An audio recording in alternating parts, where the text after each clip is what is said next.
ترکیب مرغ و خامه با این شیوهی که میگم لذیذ ترینه. با اکوکوک همراه باشید. به نیم کیلو سینه مرغ تکه شده 200 گرم خامه اضافه کنید. خوب مخلوط کنید.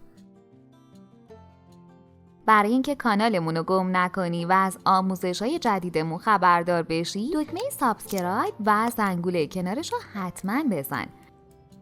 آویشن، پودر پیاز، پودر سیر، نمک، فلفل سیاه، پاپریکا. از هر کدوم نصف قاشق چایخوری اضافه و یک دست کنید.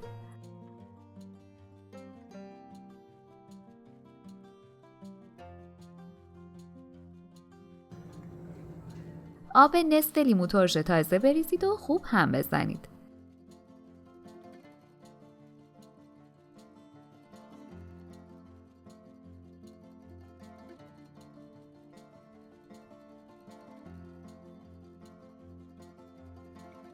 یک عدد تخم مرغ اضافه و مخلوط کنید.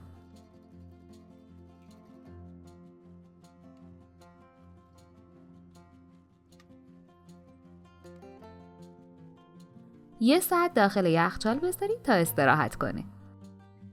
توی این فاصله یه پیمانه آرد سفید رو داخل یه بشقاب بریزید. پاپریکا، آویشن، فلفل سیاه، پودر سیر، اورگانو، نمک،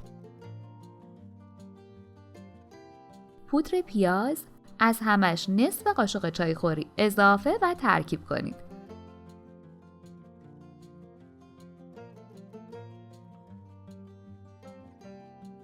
تکه های مرغ رو داخل ترکیب آرد بغلتونید.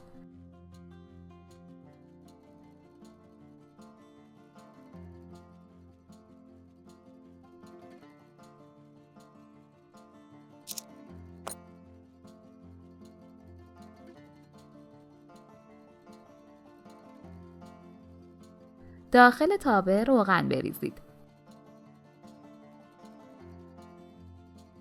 تکه های مرغ رو بچینید.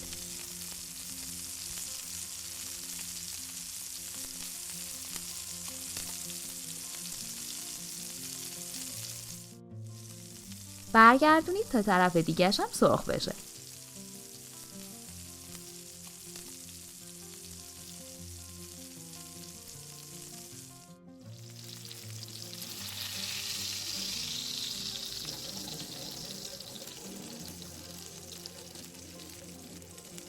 اینم از مرغ ترد و لذیذمون. درست کنید که عالی میشه. نوش جان. اگه از این آموزش خوشتون اومد، باید بگم که ویدیوهای جالبتری هم توی کانالمون داریم که حتما باید ببینید.